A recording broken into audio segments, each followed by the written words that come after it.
Hi, I'm Erica. And I'm Lynn. And today we're talking about stripping. That's right, strip quilts, right? Right.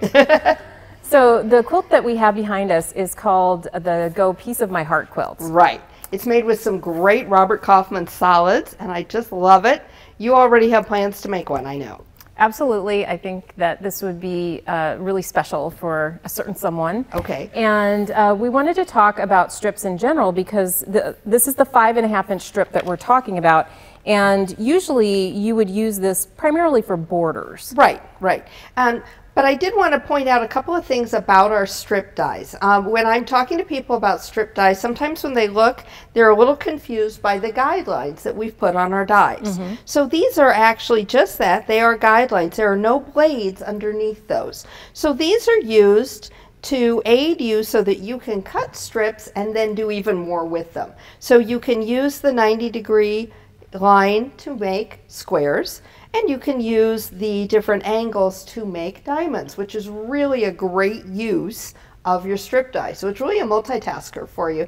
But I love to point that out because a lot of times people open up their die and they get confused by those guidelines. They think there are blades underneath there. The other thing that we wanted to point out is that our dies didn't always look like this, right, Lynn? Right. So originally our strip dies were a solid color foam, and they didn't have these guidelines. And if you happen to have one of those, they're still a great die, so don't get rid of it. But you can take your ruler and maybe a silver permanent marker and mark those guidelines on yourself. So just a little tip for you. Right, so just a standard 90-degree, 30-degree, 45, and 60-degree line. Exactly. All right, so what we're going to do is we've got some fabrics here. We're going to cut one of these strips. Okay. And we just want to show you and demonstrate how to cut a square then after we cut the strip. So we've got one of the strips with the pink and the white, and we're going to cut them together. So we've got 4 layers. Perfect. But you can cut up to 6 layers. Exactly.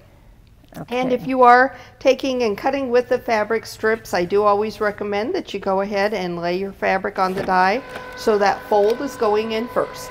Right, just makes it easier. It keeps it smooth as it goes through. And these boards, they fit with your Go Big Cutter or your Go Cutter. Exactly. We do have a couple of strip boards that fit the Go Baby too. Exactly, but not this wide. No, not this size. So this is a great die, and this is a fun use for it. Okay, so now I'm going to just slide off the mat. And we've got our pink strip here that we're going to set aside. Perfect. And then it's the white that we're going to put back onto the board, and I'm going to flip my board around here. Can you flip it around so we can see that a little better? And then this is the 90-degree line right here. And then I'm just going to fan fold my fabric. I'm going to match it up to that line. Okay. And then I'm going to go back and forth, and that's how I can cut. I think I need about 5 of these squares. Okay. So I'll go back and forth just 3 times. And that's going to give us 6 layers, but you know what? It never hurts to have a 5.5-inch square, right? Exactly. And then we put our mat back on. A little static there. Static there, and just run it through again. And do note that you don't have to, we get anxious, and so when we're taping, we tend to like catch our die, but really it's going to go on through and wait for us on the other side, so you could go grab a cup of coffee or whatever else you wanted to do, and your die is going to sit here and wait for you with the Go Big. No problem. I know, you're antsy. I'm antsy. You're just grabbing at it. Okay, so then we just slide that mat off. Perfect. And we've got our, just grab everything. Here's our squares. So it's just that easy to cut those.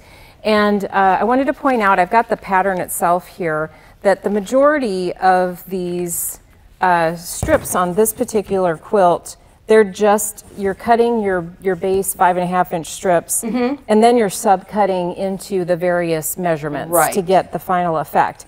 And so the pattern does a great job of, start on step 1, but it does a great job of telling you strip by strip what are the measurements of those longer pieces. Exactly. So I wanted to point that out to make sure you don't miss that. And we've done it in rainbow color, and that's how the pattern is going to appear for you. But if you want to do it in a little bit more of a monochromatic, say all in pinks for a little girl's room, you could even take little fabric swatches and attach them to your directions to help you keep track of your lengths of pieces. Yeah, that's a great idea. Yeah, I thought Valentine's Day right away, but I didn't think about for a little girl's room all year round.